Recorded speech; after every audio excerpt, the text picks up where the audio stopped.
बोलता है हमारा संविधान। जो दूसरी चीज है वो ये है शक्तियों के स्रोत के रूप में। काहे का शक्तियों का स्रोत, किस प्रकार की शक्तियों का स्रोत?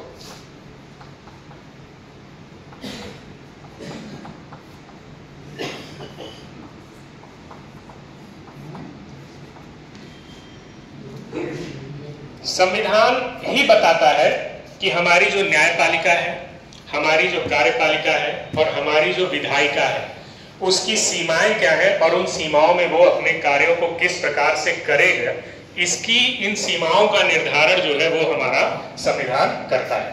यानी न्यायपालिका, विधायिका और कार्यपालिका, इन तीनों के बारे में वो एक स्ट्रक्चर तैयार करता है कि इनकी शक्तियां ये रहेंगी और इन्हीं शक्तियों के भीतर ये कार्य करेंगी। और तीसरा जो है वो है संतुलन के रूप में। किस प्रकार का संतुलन? तो शक्ति का संतुलन। काहे के शक्ति का संतुलन? कि जो हमारा राज्य है वो तानाशाही ना हो जाए। शक्ति संतुलन किस प्रकार का?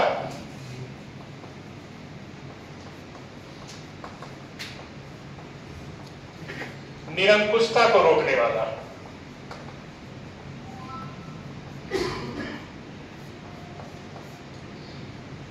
जो हमारा राज्य है वो तानाशाही गतिविधियों में न लिप्त हो जाए। जैसे आप जानते हैं भारत के बारे में एक बात कही जाती है कि भारत का संविधान लिखित संविधान है। हम सभी ने इस तथ्य को पढ़ा होगा और ये भी पढ़ते हैं कि इंग्लैंड का संविधान अलिखित है। इसका मतलब क्या होता है? भारत का संविधान लिखित संविधान है और इंग्लैंड का संविधान अलिखित संविधान है। इसका मतलब है क्या? इसका मतलब यह है कि एक लंबे दौर में कुछ नियम, कानून, विधियां बनती रहीं और उन विधियों को उन्होंने एडॉप्ट कर लिया। ऐसा नहीं है कि वहां कॉपी किताब नहीं है, सब मन में रखते हैं संविधान को, ठीक है? ऐसा बिल्कुल नहीं है। लिखित अलिखित का मतलब यह है कि ऐसे संविधान सभा आराम से बैठ करके और उसके बाद नियम कानून नहीं बनाई थी। जैसे हमारे यहाँ हम देखते हैं कि संविधान सभा बैठी और बाकायदा नियम कानून बनाए। लिखित संविधान होने पे क्या खास बात है?